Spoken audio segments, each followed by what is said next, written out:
If you already know how to tink a stitch, then tinking a K2TOG is going to be nice and simple. So back here I have a K2TOG, so let's get to that by tinking just these 2 single stitches.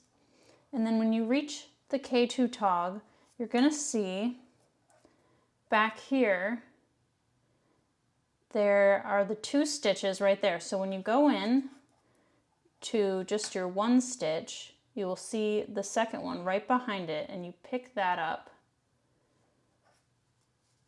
and take that out, and then you have your 2 stitches back on the needle where there was just 1. So if I turn my work, you can see both stitches sitting right there, and you go in through both of them, and then you can remove that 1 stitch, and now you have 2 back on the needle.